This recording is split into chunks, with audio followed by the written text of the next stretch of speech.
I'm going to do a little video.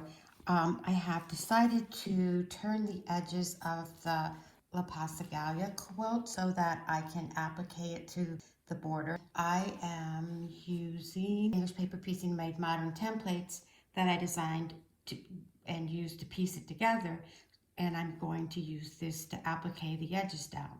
So it just sticks on your fabric and it's reusable until it no longer sticks. So we're going to put it down here and watch how easy this is. This is using the same innovative applique techniques that I use for my applique patterns. So we're going to use Roxanne's glue basted. Well, you can see that Roxanne's glue basted, and I always say take it out, take this little tip off and put it inside there because it's easy to lose the tip. Whoop, excuse me. And we'll just go along here, and I'm gonna, on these little isosceles triangles, I'm gonna put a dot of glue down there.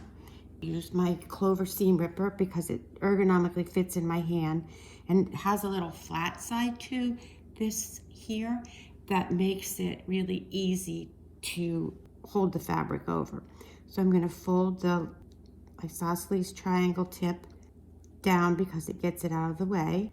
These are iron, so they're not cooperating. And I like Roxanne's glue based because it tacks faster than any other glue that I've used, and it's water soluble, so it washes out.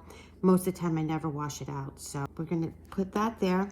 We're going to apply a little bit of glue down here because I'm going to fold this back to the template, and you can see the white under there, and it's a guide, and it's also holding the fabric.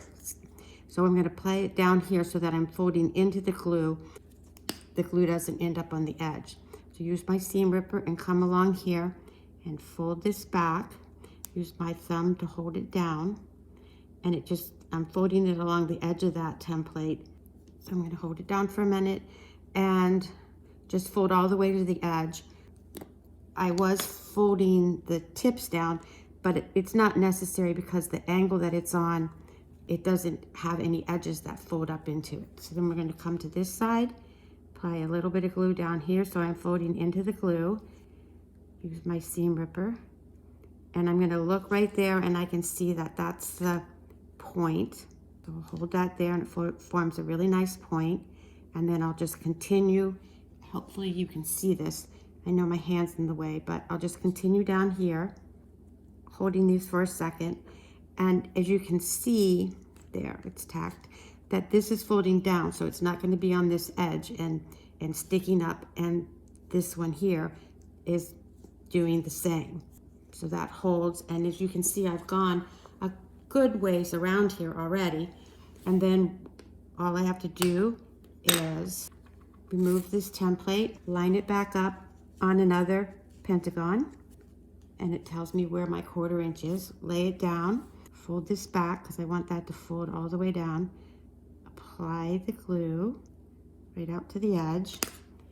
Seam ripper, which just folds over the fabric, and come along here and fold it right to the edge of that. Just hold it for a couple seconds and it holds, and then repeat on this side. And when fold it over, I don't want that to pick up. Fold it over so I can see my point, and then just lay it down. I hold my seam ripper like a pencil because it gives you the ability to move it around. And these you just have to fool with a little bit. There's a lot of fabric coming together there because of all the seams. That's folded down, and the glue holds for, as long as it doesn't get wet, it holds for a long time.